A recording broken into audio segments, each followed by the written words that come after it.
Salut à tous, c'est Maxence. Salut, c'est Guillaume. Alors on se retrouve aujourd'hui pour le vidéo test de Call of Duty Modern Warfare 3, le jeu qui va se vendre certainement le plus cette année, hein. Ça y a quasiment pas de doute. Ça sort sur PS3 360 et PC au prix de entre 60 et 70 euros suivant le support. Là on est dans la partie solo évidemment, c'est développé par Infinity Ward et édité évidemment par Activision. Alors c'est le 8e Call of Duty, contrairement à ce que son nom indique, c'est pas le 3e, c'est le 3e Modern Warfare, puisque c'est le 5e Call of Duty d'Infinity Ward. On s'y retrouve. C'est ça. On y est. Donc tout le monde connaît. Oui, c'est pas grave, ça arrive. Le vidéo test, ça commence toujours comme ça, c'est une tradition. Donc c'est un FPS qu'évidemment tout le monde connaît, puisque c'est une franchise ultra médiatisée, ultra médiatique, ultra survendue, ultra tout ce que tu veux. Et là, on est dans la campagne solo qui est un peu on va dire la mise en bouche de ce jeu. Par rapport à son contenu coopératif et multijoueur sur lequel on reviendra. On va aborder ce vidéo test sur 3 axes. On va commencer évidemment par le gameplay. On poursuivra ensuite par un petit mot sur la réalisation pour finir par le contenu. C'est parti. Alors ce Call of Duty, comme tous les Call of Duty niveau gameplay, on va dire que c'est un peu le même principe de base. C'est ça, on avance, on tire, il y a beaucoup de spectacles, beaucoup d'actions et d'animations autour de nous, là des civils qui s'enfuient, on va essayer d'aider, des explosions, des immeubles incendiés, ça s'arrête pas. Ça s'arrête jamais, on va dire c'est toujours la même recette qui est utilisée, à savoir un petit cocktail couloir script qui a énormément de détracteurs évidemment parce qu'il n'y a aucune liberté d'action dans le jeu, mais qui a aussi son efficacité. Absolument aucune liberté. D'ailleurs, si j'ai choisi ce niveau plus qu'un autre pour parler de ça, c'est parce que c'est le seul endroit où j'ai trouvé un chemin de traverse, cette maison-là. Ce petit chemin à droite, exactement. C'est le seul endroit où il y a une variation, où j'en ai trouvé une en tout cas, mais sinon on avance exclusivement dans les endroits qui sont déterminés par le jeu. Donc zéro prise d'initiative pour le joueur. Ça reste, donc ce que tu es en train de nous dire, c'est que c'est pas ce Call of Duty là qui va convaincre ceux qui sont, on va dire, allergiques à la formule. C'est exactement ça risque pas de les convaincre, ça peut même les rebuter définitivement. Oui, sachant que je pense que vu que la formule a été utilisée depuis, on va dire, Modern Warfare 1, donc c'était en 2007 si je ne m'abuse, ça fait déjà 4 ans, je pense que le travail est déjà fait. Je pense que les gens qui n'aiment pas n'aimeront vraiment jamais cette formule, et voilà. Sachant qu'on la retrouve également dans Battlefield cette année pour le solo. Oui, alors niveau maniabilité, c'est un peu la même rengaine, c'est-à-dire que rien n'a bougé depuis Black Ops, Modern Warfare 2, Modern Warfare 1, c'est toujours la même chose. C'est toujours la même chose, il n'y a rien de bien compliqué une fois qu'on a saisi les commandes, parce que d'un FPS à l'autre, c'est jamais les mêmes commandes, donc on s'en mêle un peu les pinceaux au début, mais après on avance. Surtout que le rythme est tellement élevé que moi je trouve que la jouabilité est bien adaptée à ce truc-là, puisque c'est, comme tu l'as dit, la prise en main est rapide et en plus les contrôles sont très réactifs, je trouve. Très réactifs, il n'y a aucune imprécision, même au joystick, c'est assez surprenant. Moi je suis plus adapté au PC, à la souris, clavier, et même au joystick ça se dit très bien, c'est fait pour. Eh ben très bien, sachant qu'il y a aussi des ajustements au niveau gameplay sur le multijoueur, à savoir plein de choses que tu as détaillées dans ton test écrit sur lesquelles on va pas forcément revenir ici, mais en gros il y a quand même les nouveautés qu'il faudra aller chercher au niveau gameplay. Ça sera du côté du multi avec par exemple 3 types maintenant de killstreak, des choses comme ça. Donc tu les as détaillés dans ton test, on va pas y revenir en détail, mais il y a peut-être un petit peu plus de nouveautés niveau multijoueur en termes de gameplay, sachant que là on va aborder la partie réalisation, ça va être un peu le même constat. Voilà, on terminera par le multijoueur et donc on pourra en parler de ces nouveautés. Ouais. Et déjà on va pouvoir enchaîner sur la réalisation. A tout de suite. Alors on a choisi le niveau le plus sombre du jeu pour vous parler de la réalisation. Non, évidemment que non, ça devrait bientôt péter un peu dans tous les sens, parce que c'est le principe de Call of Duty. On va donc évoquer la réalisation de ce jeu. Qu'est-ce que tu peux nous dire déjà de l'IA? De l'IA, alors l'IA elle est complètement aux fraises, que ce soit en vétéran ou en recrue. Il n'y a absolument aucune différence. La seule chose qui changera, c'est qu'on meurt beaucoup plus facilement sous leurs balles, mais l'intelligence artificielle réagit pratiquement pas aux grenades. Quand ils ont le temps d'aller la renvoyer, ils le font. Sinon, ils courent ou ils se la prennent dans les dents. Alors par contre, les grenades flashbang, c'est comme si elles n'existaient pas, hein. C'est un peu le pouvoir magique qui permet de les assommer. Donc c'est un peu regrettable, c'est dommage.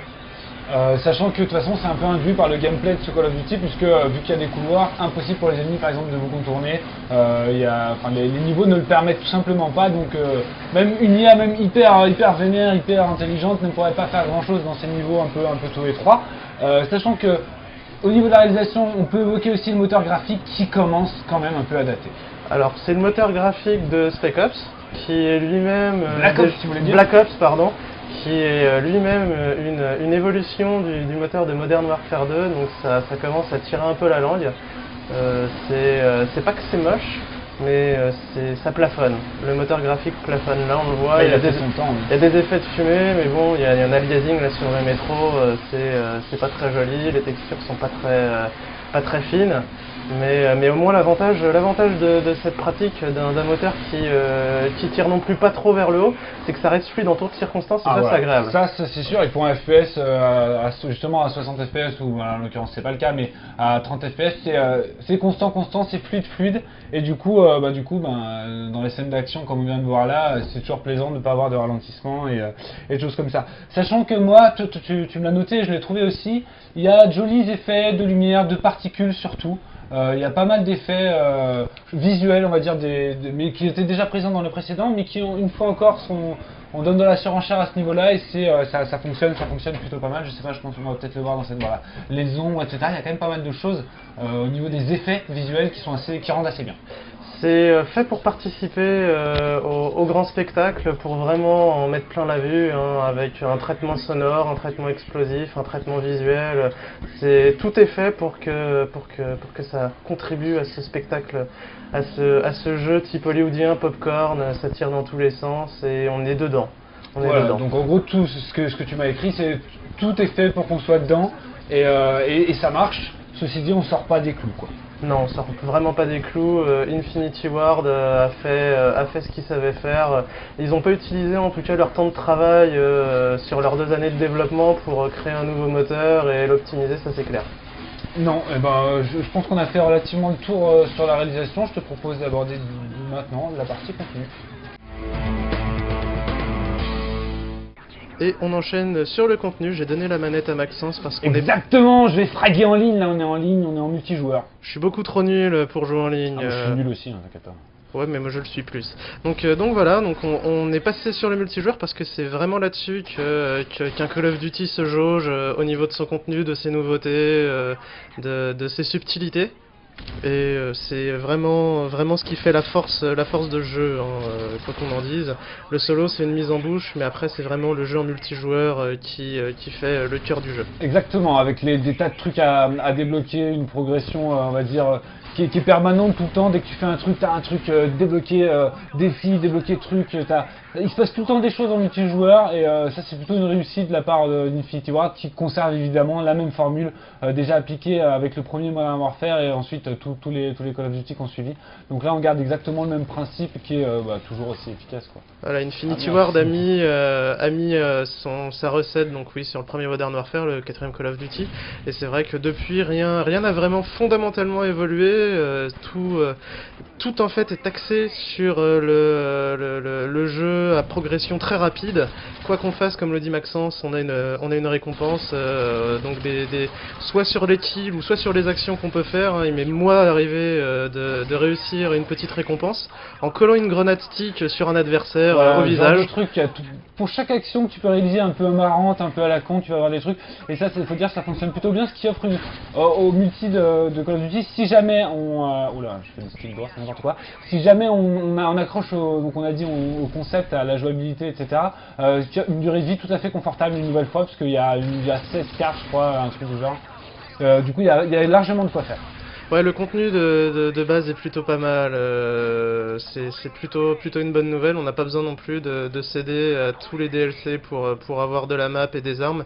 Déjà de base c'est plutôt assez costaud, donc c'est plutôt appréciable. Sachant que moi j'ai une petite remarque personnelle que t'as pas spécialement noté toi, mais moi je tenais à la faire, c'est que je trouve les cartes de ce Modern Warfare 3 une nouvelle fois encore un tout petit peu plus petites que celles de Black Ops ou Modern Warfare 2. J'ai l'impression que les cartes des Call of Duty vont vraiment en rapetissant, et moi ça me plaît pas spécialement, parce que du coup Les gens ont un peu peur de ces petites cartes parce qu'on est sans arrêt au contact de l'ennemi. Voilà, les gens campent comme ça, tu vois, le mec il les laisse coucher là comme une espèce de vieille merde. Le campeur. Et c'est assez gênant. Sachant que et dans les modes, un autre truc que je voulais signaler, le mode qu'on est en train de faire en ce moment, le mode élimination confirmée, est en gros la grosse nouveauté en termes de mode de jeu de ce Call-of-Duty. C'est un mode très sympa où je sais pas si vous l'avez vu, ouais, je suis mauvais.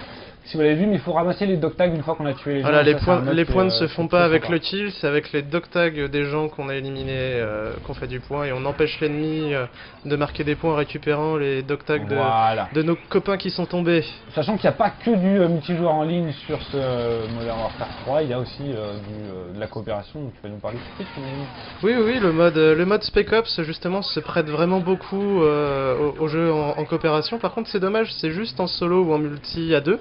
Ouais. C'est regrettable, surtout pour le mode de jeu survival où on affronte des vagues d'ennemis successives. C'est vraiment quelque chose qui aurait été beaucoup plus sympa à 4. Ouais. Mais déjà à 2, c'est plutôt rigolo où on se fait de l'argent en fonction de nos actions. Entre deux vagues, on récupère de l'armement sur les 3 points. C'est calqué en fait sur le mode zombie de Treyarch sur les World at War et Black Ops.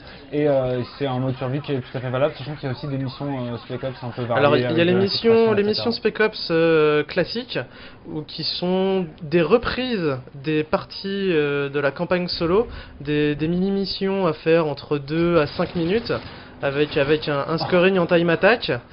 Tu t'es bien fait avoir. Ouais, je me suis fait niquer.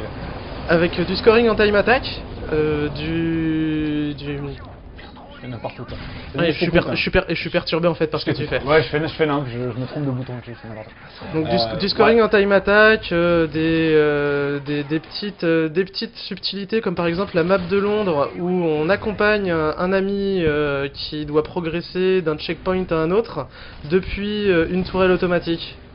Exactement. Donc des petites variantes de la campagne solo à 2 qui sont très agréables, sur lesquelles il y a toute une flopée de challenges justement sur les points accumulés, sur le temps qu'on va mettre, etc. Ouais, et donc pour ce qui est de la durée de vie de ce Spec Ops et de ce mode survie, c'est plutôt, moi j'ai trouvé plutôt ça correct, sachant que par contre au niveau du solo, c'est pas, on l'a dit, hein, la campagne est très courte quoi. La campagne est très très courte, c'est conditionné à la difficulté, mais même en vétéran, la seule chose qui change c'est qu'on meurt plus de fois, donc on met plus de temps à terminer un niveau, mais même en vétéran ça dépassera pas la 12aine d'heures. Voilà, donc on a dit niveau contenu, c'est encore une fois du déjà vu. Infinity Ward a pas mal recyclé ses idées et concepts, voire ceux de Treyarch sur Black Ops, utilisés sur Black Ops.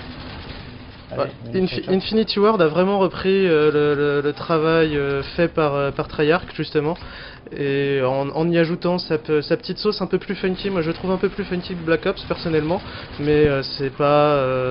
Ah bah Infinity Ward c'est toujours un peu plus exubérant. D'ailleurs là je sais pas si tu as vu, mais il y a le jingle conclusion qui est en train de défiler là, sur la vidéo, et on peut enchaîner directement sur la conclusion. Qu'est-ce que tu peux, toi, ton sentiment sur ce Modern Warfare 3 général?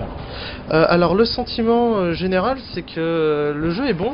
Il est très bon, enfin non justement, il est bon, il est addictif, mais il est pas excellent. On attend vraiment plus d'un Call of Duty, surtout avec l'expérience d'Infinity Ward dans le genre. C'est pas non plus des débutants, ouais. Ils ont un sacré bagage, et c'est édité par Activision, c'est-à-dire qu'ils peuvent pas avancer l'argument, on n'a pas pu faire ce qu'on voulait parce qu'on manquait d'argent. Enfin, Infinity Ward a les cartes en main pour faire du très lourd, et ils l'ont pas fait. Ils se sont contentés de faire ce qu'ils savaient faire sans prendre de risques. Ils ont joué la carte de la sécurité, et je trouve ça un peu dommage parce qu'il y avait vraiment d'autres choses à faire, comme des maps plus grandes. Vu ce que la série rapporte en cash à Activision, il y a moyen de mettre du budget sur un nouveau moteur, il y a moyen... Ils pourraient faire tout ça, ils rendraient les joueurs encore plus heureux, qui seraient encore sans doute plus nombreux à acheter leur jeu. Donc pourquoi ne pas le faire? Ça on sait pas, je comprends pas trop l'attitude d'Activision et d'Infinity Ward. Et pareil, moi ce que je comprends pas, c'est que quitte à prendre du risque, de toute façon le jeu se vendra en millions d'exemplaires, donc on peut essayer sur un volet de prendre du risque, quitte à choquer un peu les fidèles, mais c'est pas fait, donc c'est un peu frileux. Ouais, exactement. Bah, je trouve que je pense que ce sera le mot de la fin sur ce vidéo test. Merci Guillaume. On te retrouvera sans doute très bientôt pour un nouveau vidéo test. Merci d'avoir participé à celui-là. Et quant à nous, on se dit, bah tiens, je suis le dernier mec à avoir été tué, c'est super. On se dit à très bientôt. Ciao. À bientôt. Salut.